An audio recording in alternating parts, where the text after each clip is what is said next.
morning, Bulldogs. Welcome to the Mac Morning Show. I'm Faith, and today is Thursday, the 17th of December, Star Wars Day. Here's Maureen with your morning weather report.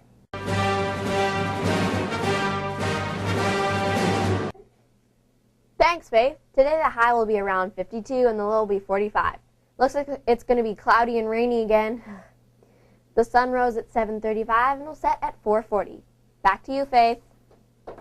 The lunch money for today is holiday meal, turkey gravy with mashed potatoes, roll, and cranberry sauce, beef with broccoli, Hawaiian pizza, and tacos or burritos. Today's fresh fruit snack is Satsumas. Today's birthday shout-outs go to Ellen Fryer, Marissa Henson, and Brenda Hernandez. Happy birthday! Now for some announcements from our teachers and office staff. Today's reading tree ornament winners are Asher Bracken and Mr. Brown.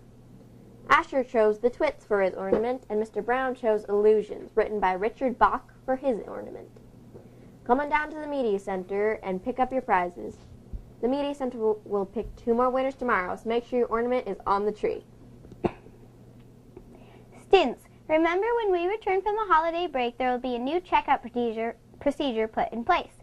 If you currently have an overdue book or have lost a book and have not paid for it, then you will not be able to check out a second book. In other words, students will not be able to check out any books if they have a lost or overdue book. Students, when getting a library pass for lunch, make sure to sign it out before you go to lunch, and then when you come back to the library, make sure to sign it back in. Also, once you come into the library for lunch, you must stay in the library.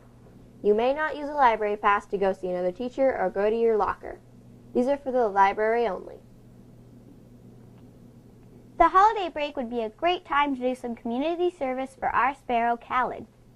Some easy ideas you could do for the community service would be walking your neighbor's dog, raking leaves and shoveling driveways, assuming that we get more snow. Please, please, please. If you have an idea of your own for your community service, check with one of your teachers to make sure it would count. And no, Mr. Lazinski, seeing the new Star Wars movie doesn't count. Oh, man. Sorry.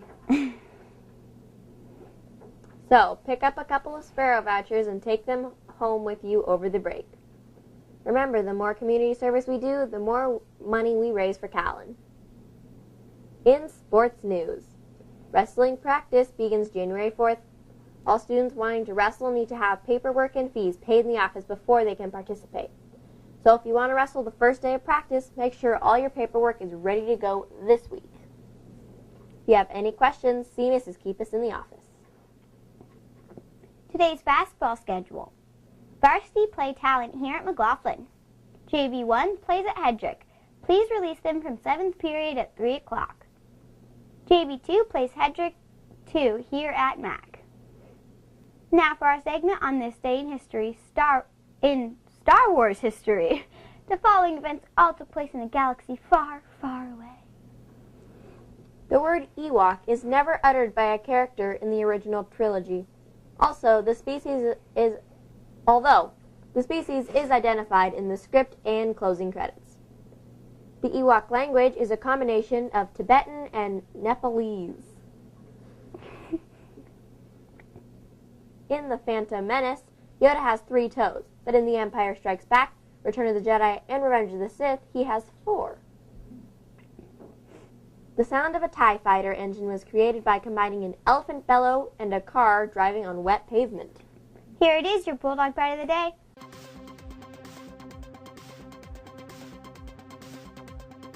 On our last show we asked, in the same way that humans are identified by their fingerprints, dogs are identified by what kind of prints? The answer is their nose prints. Today's question is, which lake, the world's deepest, contains 1/5 of all the world's fresh water? The answer on our next show. Well, that's our show. We'll see you tomorrow with more random facts in your daily news. Have a great Star Wars day.